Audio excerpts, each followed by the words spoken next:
What if I told you this premium metallic credit card is actually a trap for most people and I made £3,200 more last year using this cheap piece of plastic? Let me explain. So you've clicked this video because you've probably seen all these flashy premium credit cards being advertised everywhere. The American Express Platinum, the American Express Business Gold, the Chase Sapphire Reserve, cards with £500 annual fees that promise you the world, airport lounges, hotel stays, travel credits, concierge service. It all sounds amazing, right? But here's the thing, and I'm going to be brutally honest with you because I see so many people fall into this trap. 99% of people who get premium credit cards are getting absolutely ripped off. They're paying hundreds in annual fees for benefits they'll never use, perks they don't understand, and status that means nothing to their actual lifestyle. By the end of this video, you're going to understand exactly why premium credit cards are designed to extract money from your wallet, and more importantly, how to know if you're falling for this expensive marketing trick. Now let's break the psychology trap of why people fall for premium credit cards. It's a lifestyle inflation to justify annual fees. Here's the first trap I see people fall into all the time. They get a premium credit card and then start inflating their lifestyle to justify the annual fee. They think, I'm paying £500 for this card, so I need to travel more to make it worth it. This is backwards thinking. You don't change your lifestyle to fit into a credit card. Your credit card should fit into your existing lifestyle. But I see people booking extra trips, staying at more expensive hotels, flying when they would normally drive, all to justify that annual fee. The banks love this. Now they've got you spending more money and paying them an annual fee. It's a double win for them. The next trap is the status symbol trap. Let's be honest about why most people really want premium cards. It's about status. They want that heavy metal card to pull out at dinner. They want to feel important. They want to feel successful, feel like they're part of some exclusive club. And the marketing plays directly into this. Exclusive access, invitation only for those who demand the best. It's all psychological manipulation designed to make you feel like you're missing out if you don't have their premium card.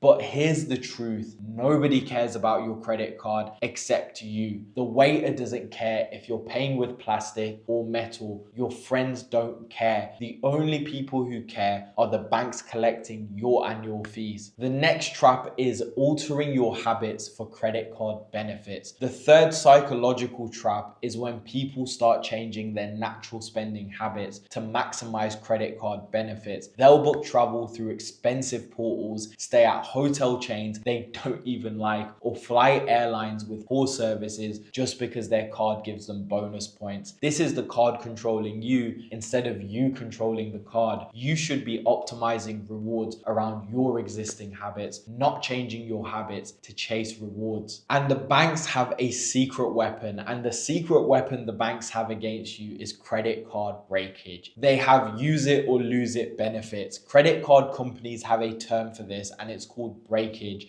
It's when customers don't use the benefits they're paying for, and they absolutely love breakages because it's pure profit for them. Most premium cards come with annual credits, travel credits, dining credits, shopping credits, but these often expire at the end of the year if you don't use them. The bank knows that a significant percentage of cardholders won't use these credits, so they're essentially getting the annual fee for free. I know people who pay £500 annual fees and leave £200 or more in credits unused every single year. That's a 40% markup they're paying for no reason. And this all comes from having an ignorance to all included benefits. Premium credit cards come with a dozen of benefits: travel insurance, purchase protection, extended warranties, price protection. I mean, it goes on and on, concierge service and more. But most people are completely unaware of half of these benefits that their cards offer. The banks love this because they can market a card as having over 50 benefits, but they know most people will only use about 5 to 10 of them. It's like paying for a gym membership with a personal trainer, massage, nutrition coaching, but only using the treadmill. This ignorance is expensive. You're paying for benefits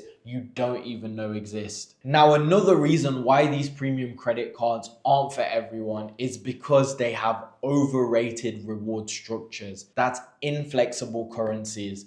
For example, inflexible currencies for hotel and airline points. Premium credit cards often earn points that can only be used with specific hotel chains or airlines. This sounds good in marketing, but it's actually terrible for flexibility. Let's say you have a credit card that earns you Marriott Bonvoy points. What happens if Marriott doesn't have a hotel where you want to go? What if their hotels are overpriced in your destination? What if you prefer an Airbnb? Your points become worthless. Same with airline points. If that airline doesn't fly your route, if their schedule doesn't work for you, if they have poor service, your points are stuck. You're trapped in their ecosystem, and cashback is always more flexible than points. Also, some of these premium credit cards come with 1x point on most purchases, and this is something that premium card marketing doesn't emphasize, that most of their cards only give you 1x points on majority of your spending. They'll advertise 3x point on travel and dining, but conveniently forget to mention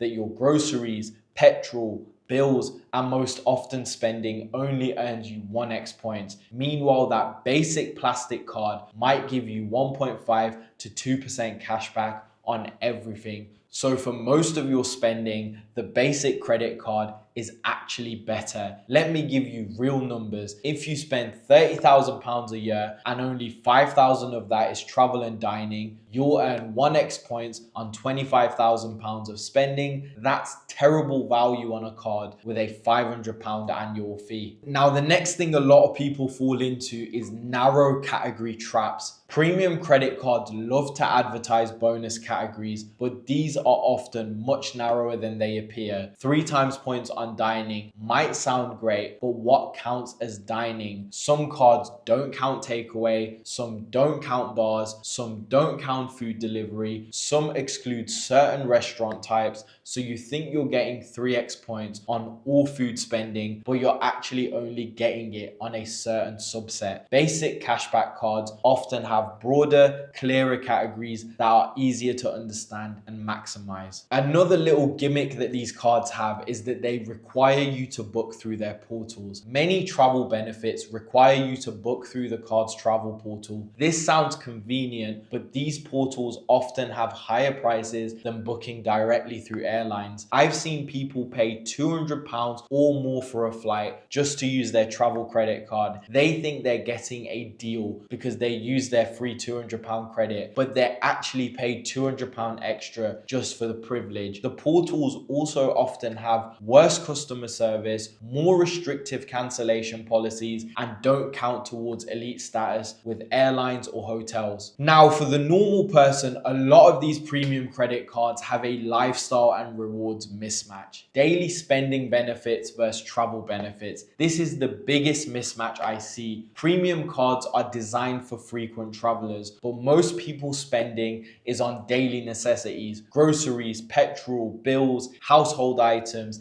If 80% of your spending is on daily life and only 20% is on travel, why are you paying for a travel-focused premium card? You'd be better off with cards that maximize rewards on your actual spending patterns. A card that gives you 5% back on groceries and 3% on petrol will probably save you more money than a premium travel card if you rarely travel. The key is matching your cards to your actual lifestyle, not your aspirational lifestyle. Now, another one I find hilarious is overrated lounge access, the overcrowding problem. Airport lounge access is one of the most marketed benefits of premium credit cards. It sounds amazing. Free food, drinks, comfortable seating, quiet space away from the crowds. But here's the reality. Lounges are becoming increasingly overcrowded. When everyone has a premium credit card that includes lounge access, the lounges lose their exclusivity and become as crowded as the regular terminal. I've been to lounges that were more crowded and chaotic than the main terminal. You're paying hundreds in annual fees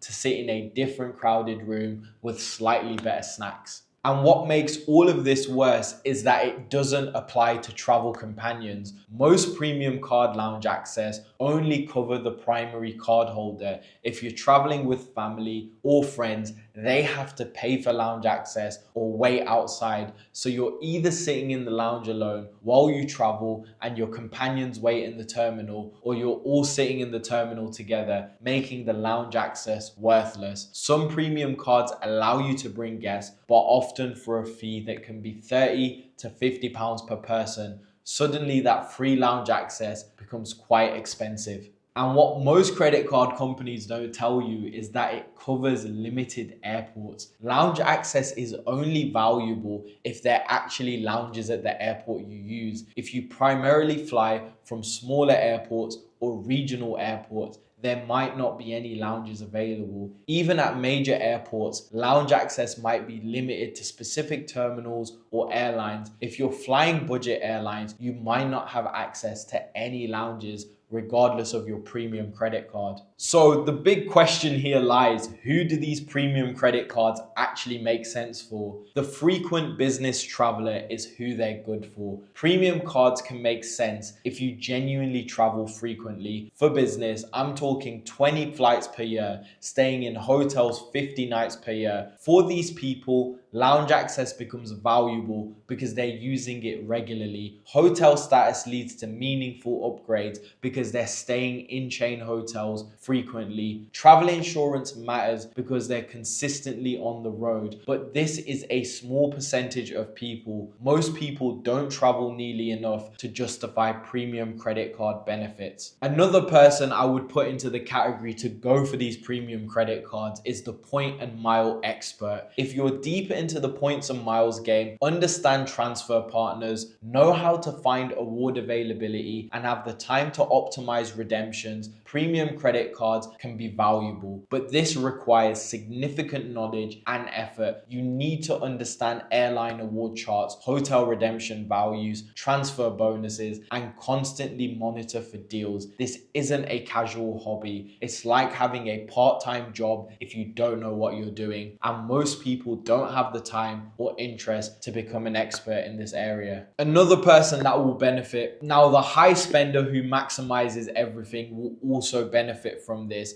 If you're spending hundreds of thousands of pounds per year on credit cards and you use every single benefit the card offers, premium credit cards can be profitable, but both conditions need to be true. High spending alone isn't enough if you're not using the benefits. Using some benefits isn't enough if you're spending low. Now, you might have made it all the way to this part of the video and you're looking at me like, okay, cool, so now what? Now, the smart alternative I'm going to give you is basic credit cards that actually work. Let me tell you why that basic plastic card makes me 3,200 more last year than the premium credit cards that I have. That simple 2% cashback card earned me 2% on every single purchase I made. No categories to track, no bonus requirements to meet, no portals to book through, no benefits to remember to use. £160,000 in annual spending is what I did. 2% of that is £3,200 in cashback. Simple, straightforward, no annual fee. Compare that to a premium card that gives 1x points on most spending and 3x points on travel. Even if I spent £20,000 on travel, which I don't, I would earn fewer rewards overall and pay a £500 annual fee on top. The basic card was better because it matched my actual spending patterns without trying to force me into specific behaviors. Now, what you need to do is do the honest math on your actual spending. Before considering any premium credit cards, track your spending for 3 months across all categories. Be honest about how much you actually spend on travel, dining, and other bonus categories. Then calculate the rewards you'd earn with a premium card versus a simple cashback card. Include the annual fee in your calculation, and most of the time, the basic card wins. Ignore the marketing. Don't get swayed by exclusive invitations, limited time offers, or marketing that makes you feel like you're missing out. These are psychological manipulation tactics designed to get you to act without thinking. Good credit card offers come around regularly. Take your time to evaluate whether a card actually fits your lifestyle. Focus on your biggest spending categories instead of chasing travel perks you might not use. Optimize for your actual biggest spending categories. For most people, that's groceries, petrol, and general purchases. A combination of category-specific credit cards with no annual fees will often outperform a single premium credit card with a high annual fee. Now look, I'll be completely honest with you. I have premium credit cards myself, but I can mathematically prove they're profitable for my specific situation. I travel constantly for business. I maximize every benefit and I spend enough to justify the annual fees. But I also know that my situation is unusual. Most people would be better off with a simple, no fee credit card that gives solid rewards without the complexity or annual fees. The credit card industry spends millions making you feel like you need these premium products. Don't let their marketing budget